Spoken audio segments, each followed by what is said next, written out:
This is Fifth, bringing you yet another interview. This evening, I have the privilege of speaking with MJ, someone who is a very close friend of mine and someone who I've known for almost 10 years, and also a fellow former Jehovah's Witness. So first of all, MJ, I just really want to thank you for taking time out of your very busy schedule to speak with us this evening and share your story. Yeah, thank you for having me. I'm excited. All right. So I'm looking forward to hearing what you have to share with us. So let's just start from the very beginning as far as your exposure or introduction to Jehovah's Witnesses. What is your history with the religion? The history with the religion, my mother introduced me to the religion when I was about 11, 12 years old. Okay. So that's where it all started. And it ended up until 4 years ago when I was, so not too long ago. Okay, very good. So then that means you weren't born into a family of Jehovah's Witnesses. No, I was not. I was, and I didn't even know the religion existed up until I was 11 years old. Right. So my mom had been a Jehovah's Witness when she was younger. Okay. Then once she met my father, he kind of pulled her out of the religion, and this was before I was born. Okay. So by the time I came around, my mother was not practicing anything that had to do with the religion. So we celebrated birthdays and Christmas and all the holidays, and I never heard the name Jehovah once in my life before I came into contact with the witnesses when I was 7. Mm-hmm. Okay, so how old were you when you actually got baptized? I want to say I was either 16 or 17. Okay, and do you remember why? What motivated you to get baptized? That's just what I needed to do. Like, that's just what I had to do. Like, how do I explain this? People didn't flat out, like, pressure me, like, hey, you need to get baptized. Like, hey, you need to go. Yeah. But the questions would always be there, like, hey, have you thought about baptism?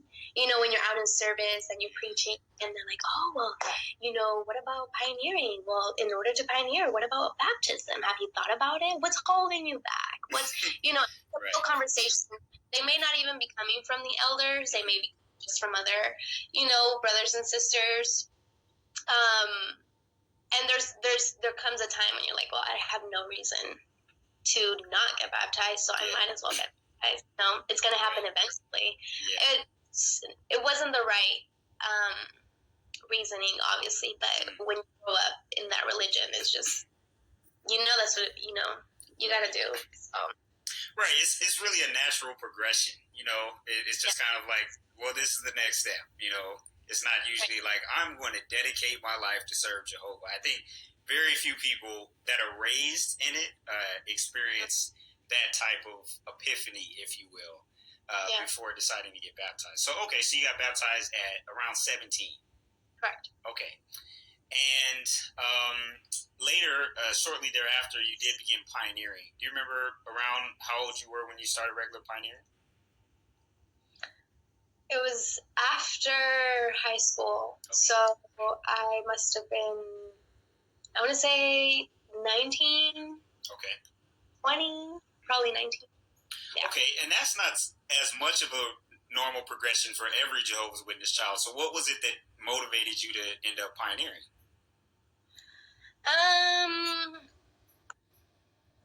What motivated me to pioneer? Part of it is the same thing. And this is where gender, I think, comes into play. Because as a woman in this religion, there's only so much you can do by yourself, right. Or so many like accomplishments or levels, whatever you want to call them, that you can get to by yourself. Because everything else depends on your husband, essentially, and on his position. So, I mean, that was my next step, was to preach and actually, and I mean, I was preaching already, and I was at a high school, and I didn't go to school or anything afterwards, and I was just working part-time, so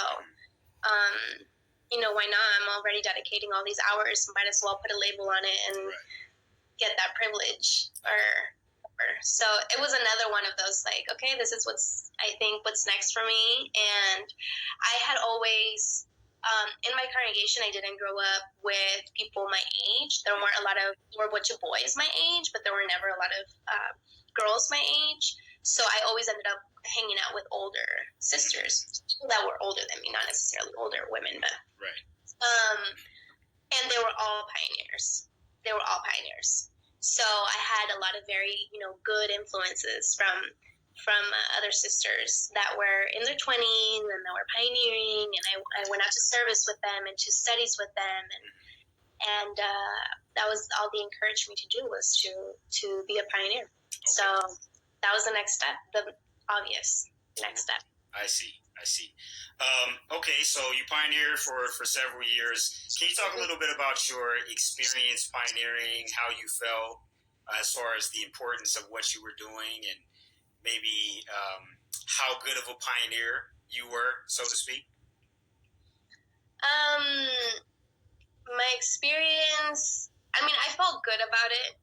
I did feel that I was doing it. Obviously, I felt, connected to God, and I felt that I was doing something good for the congregation as a whole, and I was serving as a good example for other people, and I was trying to help other people that maybe needed to go out to service more, so come with me, and it was good.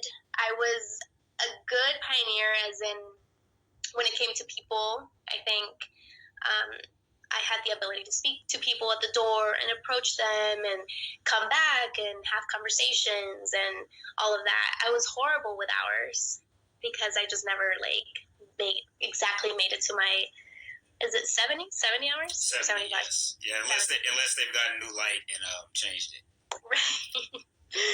Hopefully, because that's so much time. Yes. But yeah, so I almost never completed my 70 hours a month, which is always a never-ending struggle with the elders.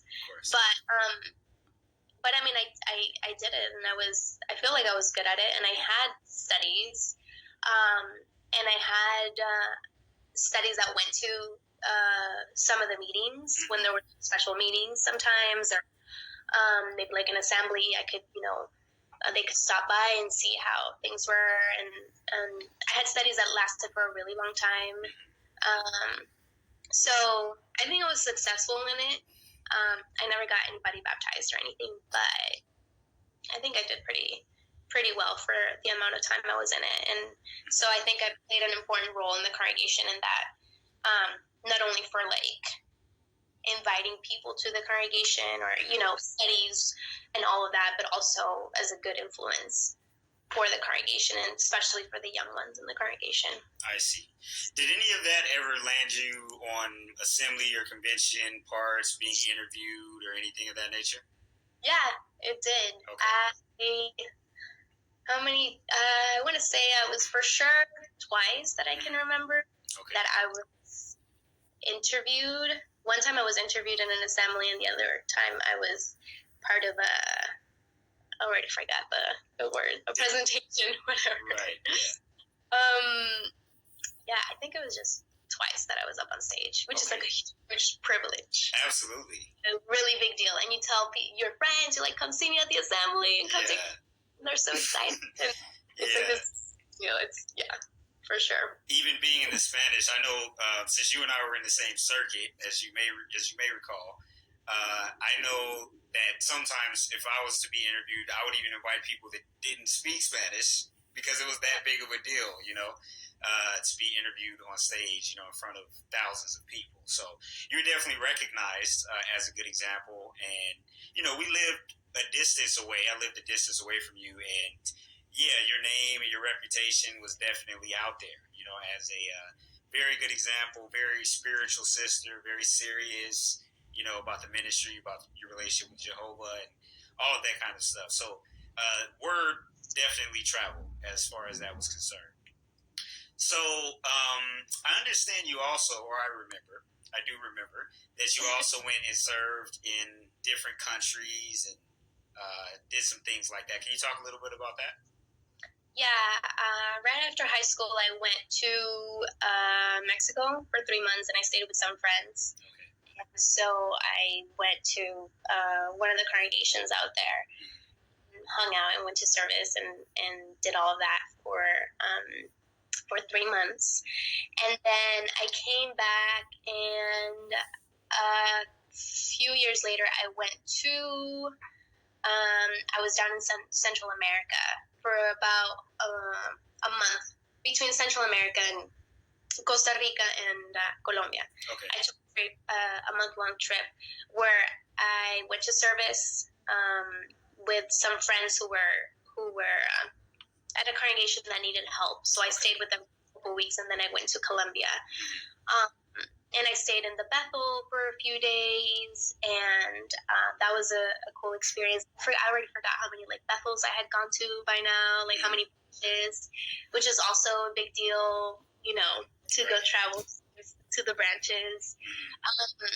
The one in Colombia, I was hosted by the director of the branch, which him and his wife were anointed, what the witnesses call anointed. And they were basically the ones that had started the whole movement or whatever organization in Colombia, right? Way back in the day. So they were super important people, and they were hosting me, and I sit in Bethel with them, and I was really cool with them, and so yeah, for sure, I had a few experiences that were pretty legit. Right. I guess. Okay. Yeah, and I could speak to that. I remember when you came back and seeing all your pictures and just seeing how excited you were, and even it's not if memory serves correctly, you actually came back and we're talking about making a permanent move for a little while. Yeah. So that was so that had always been on my mind, was to move to a country where I could be of greater assistance, I guess. Right. Or the need was greater than in my hometown. It was always a goal because I had been a pioneer in the city I lived in for 3-4 years, and it was just it was the same thing, and it was so tiring, and it was the same territory and knocking on the same doors, and nothing changes. So it was very, okay, what's next? Exactly. Again, I'm not married, so I need to look for the opportunities that I, as a single sister, can participate in. Right. One of them would be moving to perhaps where the need is greater, and trying to help there, do the same thing I'm doing back, but in another territory. In a different, basically reaching your full potential as a woman, especially at that time. Your full potential was basically, if you were not to get married, it was, just find more exciting ways to knock on doors, So yeah, you definitely took advantage of that. So, okay, so how did you go from that? Or I'll ask you this way. When was the first time that you started wondering, is this real? Am I in the truth? When were the first times you had those types of thoughts? So I think I can't recall the first time, okay. because as I mentioned before, you're kind of taught to just go with the flow. Right. And so there are many times that you're sitting in a meeting and you read a sentence or a paragraph, or somebody gives a comment or a talk that just makes you wait, what? Does that did you just say that? Yeah.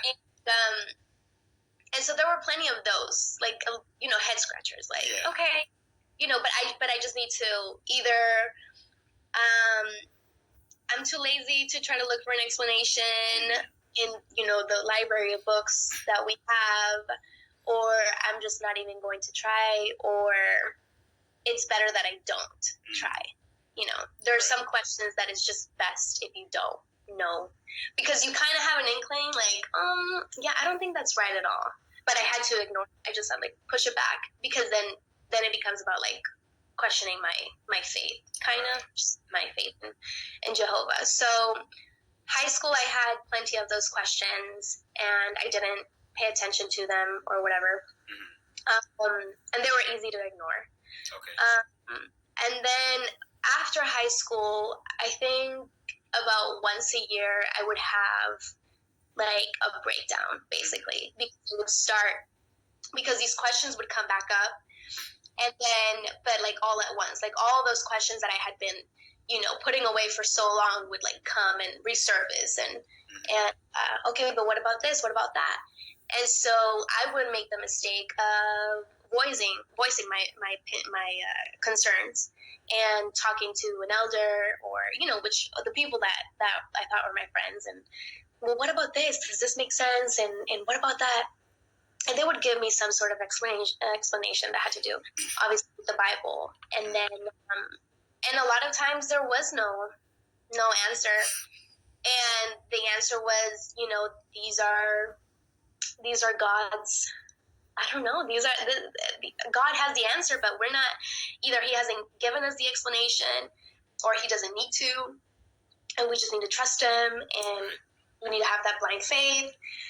Excuse me. And so, yeah, a lot of times that was the answer I got. So, but they would read other scriptures to kind of like, hey, it's okay to question things, like, you're doing just fine, and like Jehovah loves you, and like all this stuff, and you just focus on what matters. And they would kind of calm me down with like scriptures and like whatever. So my breakdowns would just pass, and I would just get into it again, get into the routine again. Okay. And so once that happened, once you were kind of calmed down from your doubting and your insistent questioning, at that point you basically just said, okay, that's fine. Like, you generally accepted their answers, or it was good enough for you to just continue and still kind of be wholeheartedly involved in this religion. Yeah, and the thing is, like, I had to, like, if I was going to, because there's a moment when you start realizing that, like, the more you push, like,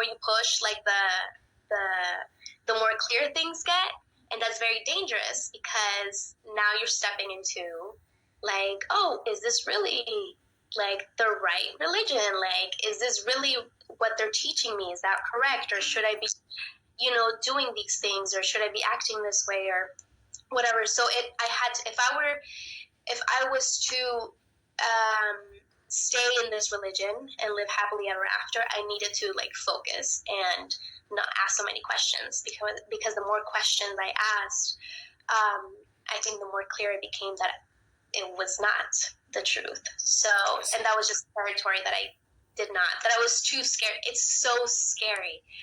It is so scary to think about that. And it is so scary to question, because you're questioning your entire life.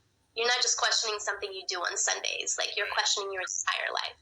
So, yeah, I had to like just push it away in order to keep living, I guess.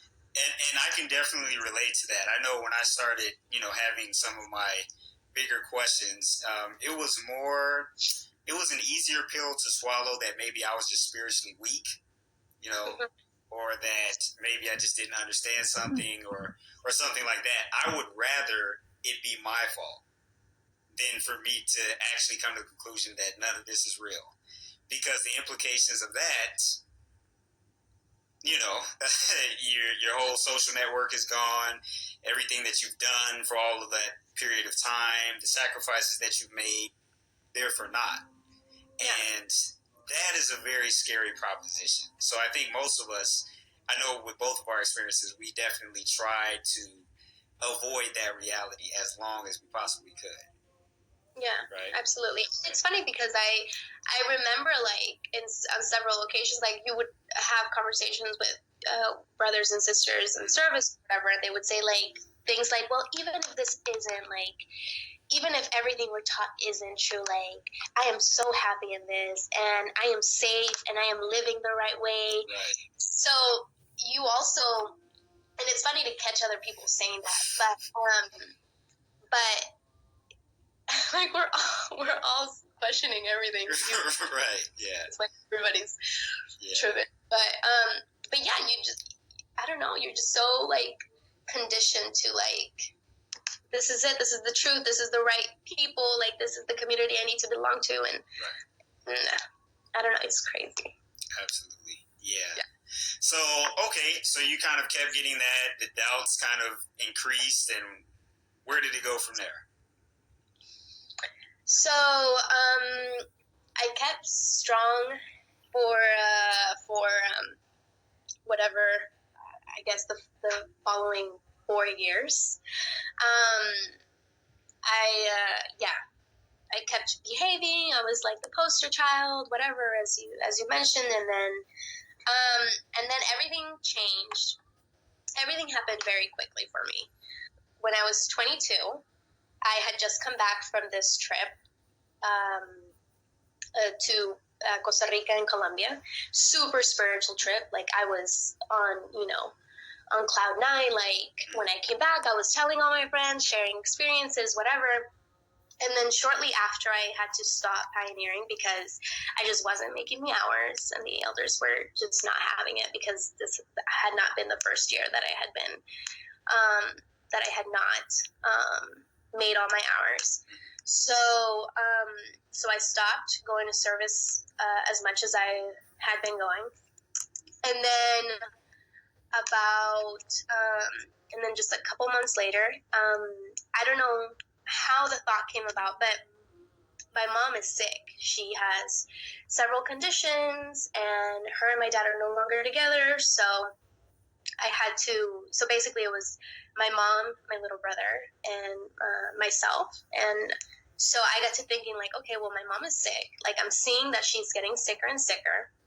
She cleans houses for a living. She's not going to be able to keep this up for long.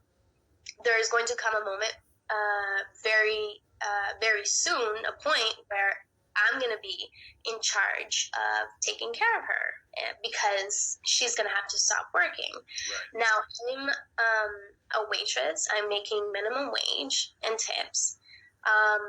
And I know that's not enough to cover her and myself. So I just started thinking about that kind of stuff. Like, okay, I have to start thinking about the future. Which is funny because in the religion, we live with the constant like, oh, Armageddon's coming tomorrow. Armageddon's coming next week. Right. So you almost like don't think about the future a lot of the time. And so this time I actually had to start thinking about the future in a very like real way. And so I was thinking, I stayed quiet. I didn't talk to anybody. I started thinking, and I said, okay, well, maybe I can go to school to get like my associates or something. Now school, before I go into this, like school had always been on the back of my mind. My dad had always encouraged me to go to school. And by school, I mean undergrad, getting a diploma, a 4-year university diploma. And it had always been something I wanted, but I could never do because in this religion, they don't really encourage you to pursue a professional career. You just need something to survive, basically. Right. So that had always been in the back of my mind. And then so I started thinking like, okay, well, maybe I can go get an associate's at a community college, or maybe I can get some kind of like training. I can get a job. In my mind also, I was trying to think of what was going to allow me to get a job that where I could pioneer again. Like that was a goal. I was trying to get back into pioneering eventually. And so then I started thinking, I kept thinking, I was like, okay. And I even spoke to some people who had some kind of schooling. And they were just like, yeah, it's not really worth it. An associate's doesn't mean anything. And, whatever. So then I kept thinking, and I was like, okay, well, maybe I can actually go to a 4-year university. Like, maybe I can get a 4-year degree in something, I mean, like, and then it starts like, okay, well, but, I mean, what's it going to do? Like, is it really going to affect my faith if I go sit in a classroom for a few hours, or if I go learn about other religions, or if I go learn about philosophy, like what's it going to do to my faith? And then very soon after that, it became, well, but wait a second, but why can't I go to school? Like, why is it keeping me from my education? Like, why don't they want me to go sit in a classroom for a few hours? Why don't they want me to learn new things? And it very, like, quickly just snowballed into, like, all the questions that that I had, and all the doubts that I had just, like, came in all at once. And again, this time I kept quiet. I didn't talk to anybody. This was me doing the thinking, which needed to happen. Just think for myself for once. And just in a matter of days, it was so obvious. And my mom noticed that, like, I stopped going to service altogether, and then I missed a couple of meetings, and she noticed it, and she would try to talk to me, and I wasn't opening up to her. I met up with my dad one afternoon, just kind of like, hey, just like, I'm thinking about a lot of things. I'm not saying anything's going to happen for sure. I just wanted to let you know. It's like, okay, thanks for letting me know. And so I'm doing all this thinking and all these doubts and all these questions. I kind of open up to a couple people in the organization and in the congregation, good friends of mine, who were kind of like trying to answer these questions for me, and they're just encouraging me to like study more and whatever. Right. Then there comes a moment when I really needed to talk to somebody who was kind of neutral, who just wasn't involved with me on that kind of level. And at the restaurant I worked at, I knew there was this customer who would come in all the time, and we were cool, as in, like, I saw her all the time at the restaurant, and we would chat and all that. And so I knew she had been a Jehovah's Witness when she was younger, and she was no longer a Jehovah's Witness. So I decided to ask her out for coffee, and just kind of like, hey, I need to talk to you about something. And she was like, so we got coffee, and I told her everything. And I was like, oh, I'm so confused. I just don't know what to do. Like, this is, I'm thinking this way and that way and whatever. Like, I just don't know what to do, And she just looks at me, and she's like, MJ, like, you already made your decision. It's just a matter of acting. You know exactly what's going to happen because you've already made your decision from what you're telling me. And that was the moment, like, when she said that to me, that was the moment that was like, yeah, like, I know I'm not going to be a Jehovah's Witness. Like, I know this isn't for me. Like, it was just a very, like, boom, like, your whole life just changes in that moment. If nothing has happened, but inside you, in your head, you're like, okay, it's about to get real right now. And so after that, I started again in my head, like, planning and, like, okay, what am I going to do? Like, I was living with my mom. I know I'm not going to keep living with my mom. How am I going to go about telling people? Like, how am I going to, this and that? By this time, my mom has caught on to the seriousness, I guess, of what's going on.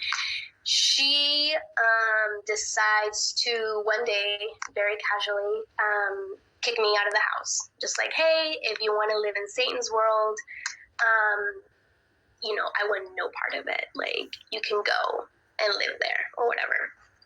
And I knew that was going to happen. Like, I knew I wasn't going to live with her. I didn't know she was going to kick me out of the house. As in, like, I went in to take a shower shortly after she said that to me. And when I came back, like, all my stuff was in my car. Like, she just very quickly, like, bye, you're out. I said, okay. I'm not going to argue with her.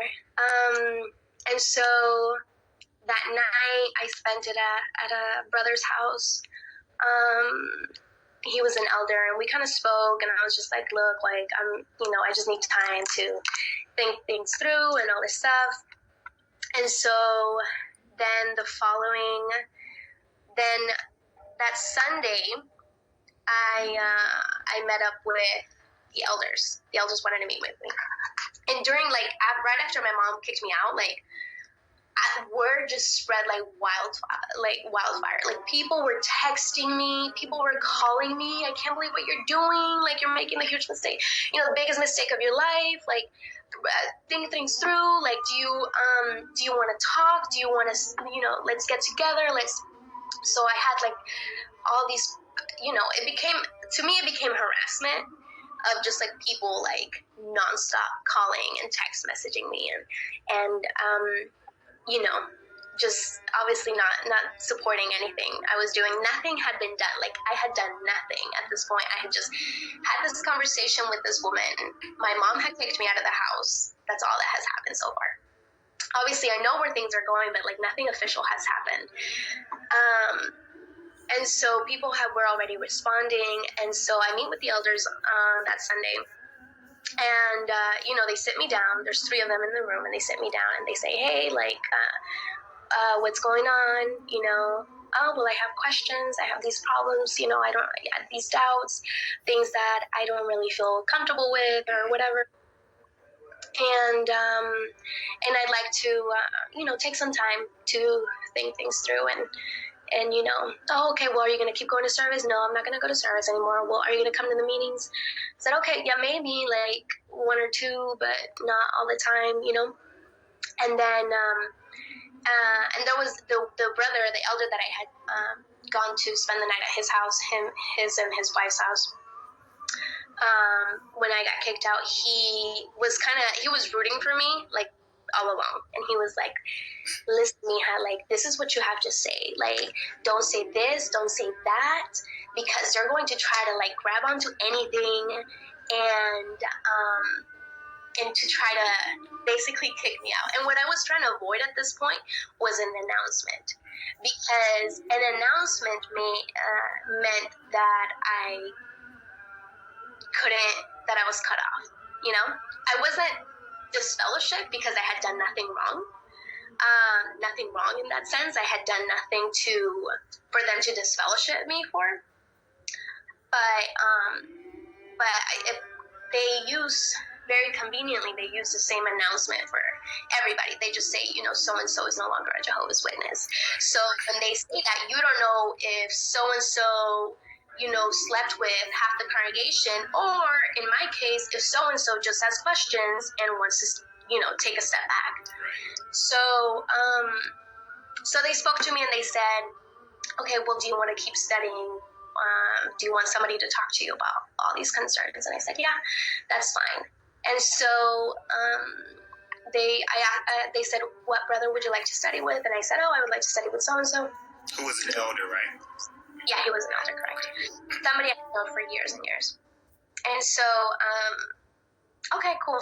Well, we'll get back to you, whatever. So I left on Sunday. I was like, all right, cool. I'm going to be able to walk out of this and still have friends, possibly, or like slowly back away without losing everybody, or, say hi to them if I see them in the supermarket or whatever. I'm still probably going to have a relationship with my mother, all of these things. And so that meeting happened, and then a few days later, probably like 2 days later, I got a text message from the brother that was like rooting for me. And now that I think about it, because to me that was like, oh, that was so rude, like to text me, to text me for something that big. It was important what he was about to tell me, but when I think about it, maybe he just couldn't tell me, over the phone, because we were really close. But he just said, hey, they asked, brother so-and-so if you wanted to study with you. He said no, because you should know everything by now, and there's nothing, you've experienced, you've gone to all these Bethel branches, and you've spoken to like everybody, like all the head honchos, and you've had all these amazing relationships and friendships, and you've done so much service, and you're like super spiritual, and by now, what is he going to teach you that you don't already know? So kind of just like, they were just like giving up on me, basically. And so he's not going to study with you. So we're going to make the announcement on Thursday, which was going to happen like 2 days later. And that's how I found out. And I was like, okay. Which was another, it was very much a shock. But then I started, the messages and the calls kept coming, and I was getting really tired of it. because I wasn't doing anything wrong. I was just thinking for myself, and I was just doubting, questioning, something that I had been taught. And then people started to ask, really, once I found out this was happening, that's when I started to call my friends, call people I cared for who had not reached out for whatever reason, and basically said my goodbyes, like, hey, I'm no longer going to be a Jehovah's Witness, but I'm always here for you. Like, I still have the same phone number. We're going to still live in the same city. Call me anytime. Like, I'm here for you. Then I started meeting people for a coffee or whatever, and it was just so ridiculous. It was the tears of like, I'll be waiting for you whenever you're ready to come back, and Jehovah, and like, and they would just cry. They would cry as if I was dying. And the sad thing is that it's because I was dying to them. Like I'm dead to all of them right now. So they were just crying because they were never going to be able to speak to me again unless I came back to the religion. So I had plenty of those meetings of just like friends like crying and saying bye to me. But at the same time, I'm so grateful for those because those really helped me. Like, why are you crying like this? Yeah, like, why are you acting like that? Let's still have coffee next weekend. Like, this is fine. Like, we have shared, whatever 10 years of friendship. Like, why does this have to go out the window? Because I don't want to preach with you on Saturdays. Like, and so it really helped now because I was kind of like outside. I had officially stepped out of the box, I guess, being the organization. I was able to like look at how ridiculous this all was. Because I remember being really, really sad when I knew people I cared for had been disfellowshipped or whatever. And it was like, oh my goodness, like I hope they come back or, whatever. But now that it was me leaving and just kind of just to kind of see the reaction of how it was just so ridiculous. And it helped me even more to see the feeling of like, this is so crazy. I can't believe this is happening. Like, you guys are really about to shun me. And so, okay, so that's happening. So by the time Thursday comes around, which is the meeting, I am so ready to be disfellowshipped. Like, I am so ready for them to make that announcement because I know once the announcement is made, that's it. Like, it's like a switch off, button. So I met up with my mom the day before or something, that Wednesday, which is incidentally the day around the same moment, the same time I called you to say my goodbyes, to just let you know I was, leaving the organization that I didn't know. I didn't think it was the truth anymore. Did I tell you I was out in service when you called me? I think you did. I know you didn't answer, so I had to message. And it was just, no, I think I left you the message before I met up with my mom. And then I met up with my mom, and then you called me back, like, as I was driving away from meeting up with my mom, which I was already a mess. Because in that meeting with my mom, we met up at a park, and I was like, hey, just an FYI, like, they're going to make this announcement on Thursday. I need to know what our relationship is gonna be like. Like, can I come see you about like once a month, or can I call you once in a while? Like, what's gonna happen? Can I hug you? And she was just like, no. Basically, as long as you're out of the religion, like, as long as you're not a Jehovah's Witness, like, I want nothing to do with you. Like, I will not be at your wedding. I will not be at your graduation. I will not be at, and I won't have anything to do with you.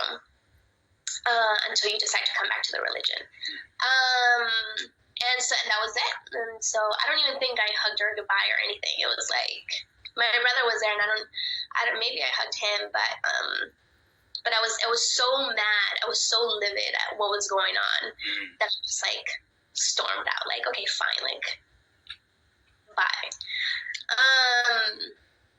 And yeah, that's when we spoke, which I know was a very short conversation. Very short. I called you with absolutely nothing to say. It was just like, what do you mean? You know, and I didn't have anything to say. But anyway, yeah. So and it was well, it's funny looking back at it now. It wasn't funny at the time, but looking back, I remember after I did say whatever I said, something to the effect of, okay, well, you know, whenever you come back, you know, change your mind, and you just kind of like let out this sigh and said, I am so tired of this. I'm so tired of doing this, you know, because obviously you had been talking to people just like you just expressed over and over, and there's this, you know, maybe last minute push for you to be like, but have you thought about this? Maybe you know, maybe this is something you didn't realize. You remember about the Paradise Earth, you know, like people trying to remind you of things. Yeah. And, you know, I could hear it in your voice. By that time, you were just like exhausted. You were exhausted with it. Yeah. It is exhausting. It is so exhausting for people not to want to listen to anything you've got to say. I mean, I met up with a few people who like would ask me like, but what are your questions? And I would say something like, well, look, I don't exactly agree that, you know, these 7 men in New York City are the governing body and that they get to decide all of this. And, oh, but, you know, MJ, you're talking like an apostate. Like, why are you, you know? And to me, it was like, well, first of all, we're taught to ask these questions. Like, that's one of the first lessons that you teach people in the Bible Teach book is to ask questions. Right. That you want them to, that Jehovah God wants you to ask questions and be interested and find the answers. Obviously, you only get to, the only answers or the only place where you need to look for the answers are in the publications of the Jehovah's Witnesses. So once you like start questioning those publications, then we've got a problem. So it was just so exhausting, and like and some messages were like, hey, we're gonna miss you. Some, and a lot of messages were just really negative and very like, you're making the worst mistake of your life, you're making your mom suffer a lot, you're being very selfish, you're being, you know. So that's why I call it harassment, because it became a point where even though these were people that like supposedly like loved me and that I cared for and that I had known forever, it was like enough. Like all you know, I'm just thinking for myself. I haven't done anything. So yeah, it was so exhausting. So I met up with my mom. We had our last encounter. And then Thursday came. She called me to say goodbye or whatever. I think I didn't answer, and then I did answer, and whatever. We had a very short exchange. And then I didn't go to the meeting that night, the meeting that they were going to announce me at. I did call in like to listen to the meeting, and I just waited for them to make the announcement. And they did, and I hung up, and that was that. And it was such a relief. Like it was an adrenaline rush. Right. Of like, I am free. You know, I don't know how to describe it. I don't know. There's obviously some fear, like, oh snap, I just lost everybody I knew. I just lost my brother. Like, what am I gonna do? But then there's the like, whoa, like I'm actually in control of my life. Like I can actually do whatever I want right now. You know.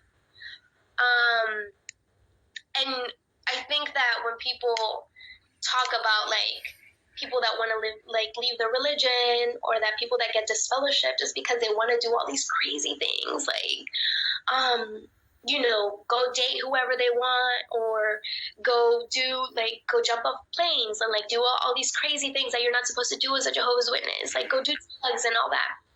But it's not. Like for me, it was just the freedom of being able to read whatever book I wanted, being able to watch whatever movie I wanted, being able to listen to whatever music I wanted, being able to hang out with whomever I wanted, like being able to go take a class at community college and get an education and study whatever I wanted and actually hang out with the people in my class. Being able to hang out with my family, with my worldly family, who I had been ignoring for years and years. So it was just a very exhilarating moment, to where it's literally like, it's just a blank paper lake. you're just literally starting over. Exactly. It was really good. Yeah. In my personal experience, it was really good. Right. Yeah. Especially looking back on it, and it sounds like to a degree, even at that moment, when you realize just the freedom of mind that you were going to be able to experience. Okay, so now let's talk about you being out there. First of all, out there. That's funny. You see, it's still a little bit still in me, right? You no longer being one of Jehovah's Witnesses. We all know, and most of our audience knows, what we were told would happen to us. You know, we're basically expected to be just lying in a pool of, you know, whatever in an alley with flies around us. You know, like that's what's going to happen. Like Satan's world is going to just chew you up and spit you out, right? So contrasting that with what you've actually experienced in real life, talk to us a little bit about how it's been not being a Jehovah's Witness, how your life has been since that announcement. Yeah. Well, for starters, I do have to say that I was very fortunate in that I had a lot of support from my family. I understand there's people like yourself that your entire family is in that religion, and so that when you come out, you have nobody. So, fortunately for me, I had my dad and all of my family, because it's only my mother and my brother that are in the religion, that were waiting for me with arms wide open, because they've been wanting this for me for so long. So they were so excited once this actually happened. My dad was planning to move out of the country. He was getting ready to retire, and he decided to stay and work an extra couple years so that we could get a place together and I could start school. So that's kind of where I was. I had a lot of support to get on my feet. You know, I wasn't alone. And the first thing I do is sign up for classes at my community college, because I was so getting that degree and I'm so trying to get that college diploma. Right. So I signed up for my community college classes, and it just, I don't know, it just took off. Like I started hanging out with people from work, like people that I had known for years and that I had never been able to go hang out with, and I was able to, like, hey, do you want to get a drink this Friday? Like, do you want to go watch a movie? Like, should we go dancing? Like, what do we do? You know. And so I was able to do that, and I was able to hang out with people that I actually wanted to hang out with. And hang out with people I actually had things in common with. Because when you're in the religion, everybody automatically is your brother and sister. So there's something very superficial about that is just, I feel like very wrong. And you have to, you know, not saying that I disrespect, you know, people I don't like or anything like that, but you know, you have to hang out with whoever's available to you a lot of the times. And like in my case, like I wasn't able to ever hang out with people with women my age or girls my age because they just weren't there. So then I just hung out either with the boys or I hung out with older women that were older than me.